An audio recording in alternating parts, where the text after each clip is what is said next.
अस्सलामुअलैकुम my YouTube family. उम्मीद है कि सब खुश और आबाद होंगे।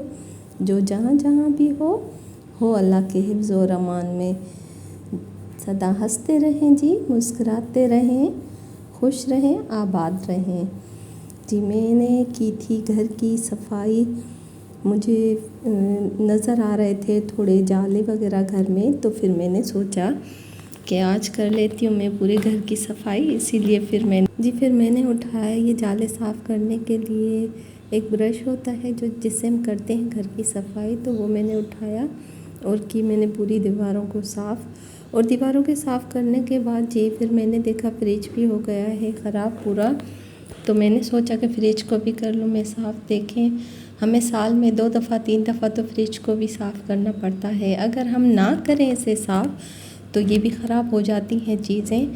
इन्हें भी हम इतना रफ़ नहीं छोड़ सकते घर में, क्योंकि हम इनमें खाने पीने की चीज़ें रखते हैं, तो इससे भी हमें पूरा साफ़ सुथरा रखना पड़ता है। फिर उसके साथ साथ है ही हमारे पास एक छोटा सा ये हाल जिसमें ये फ्रिज रखा हुआ है हमारा, और ये यूनिट रखा हुआ है, आयरन स्टैंड रखा हुआ है, बस ये 3 चीज़ें। और इसके साथ ही हमारा है एक रूम जिसमें मेरी रहती है पूरी फैमिली, मेरे सब बच्चे, मैं और मेरा हस्बैंड। और हमारे नीचे का सिस्टम है, अगर मैं फ्रिज को साफ़ करती हूँ तो फिर मुझे वो दोनों भी धोने पड़ जाते हैं। वैसे तो मैं सफाई करती हूँ तो सफाई करने के बाद हिब्बा कर लेती है पोछा हाल का और रूम का, लेकिन फिर अगर फ्रिज धोते हैं तो पूरे रूम और इससे भी हमें धोना पड़ जाता है। देखें जी, अब घर है उसमें हम रहते हैं तो साफ़ करके ही रहना पड़ता है। कभी कभी हम किसी के घर जाते हैं तो उनका फ्रिज अगर हम ख़राब देखते हैं, या उनका रूम और उनका घर भी और उनका फर्श भी ख़राब देखते हैं, तो ज़रूर सोचते हैं कि अल्लाह कैसी हैं, सफाई भी नहीं की हुई पूरे घर की।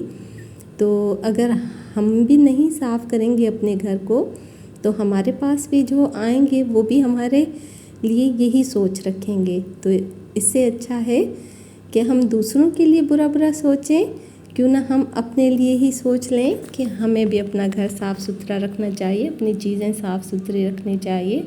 लेकिन जिस घर में बच्चे होते हैं तो उस घर को तो ख़राब होना ही होता है, और उससे हमें सेट और साफ़ भी करना ही पड़ता है।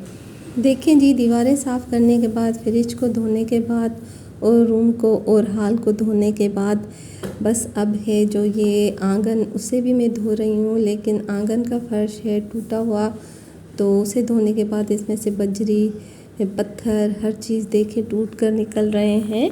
लेकिन इसे भी साफ़ करने के बाद लगता बहुत ही अच्छा है, इसीलिए मैं इसकी सफाई करने के बाद फिर इसे कभी कभी मैं धो भी लेती हूँ, ताकि ये भी लग जाए बहुत ही देखने जैसा और रहने जैसा।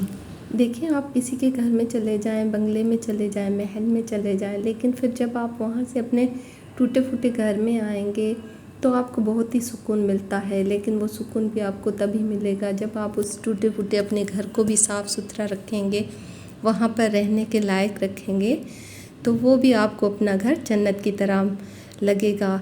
देखें, जब अपने घर की है सफाई, तो आपको ये मेरा व्लॉग अच्छा लगा कि नहीं, ज़रूर आप सब कमेंट किया करें और मुझे ज़रूर आप बताया करें मेरे व्लॉग के बारे में कि आप सबको अच्छे लगते हैं या नहीं मेरे व्लॉग। देखिए, इसीलिए मेरे व्लॉग चेंज होते हैं कि उठूँ बस नाश्ता बनाया, उठूँ बस नाश्ता बनाया, नहीं, कभी नाश्ते का मैं रख लेती हूँ, तो कभी जो मैं अपनी कुकिंग करती हूँ उसका रख लेती हूँ, तो कभी मेरे किचन की जो मैं सफाई करती हूँ या बर्तन धोती हूँ उसके व्लॉग रखती हूँ। इसीलिए मेरे टॉपिक चेंज होते हैं कि आप सब देखकर तंग ना आ जाए मेरे व्लॉग को।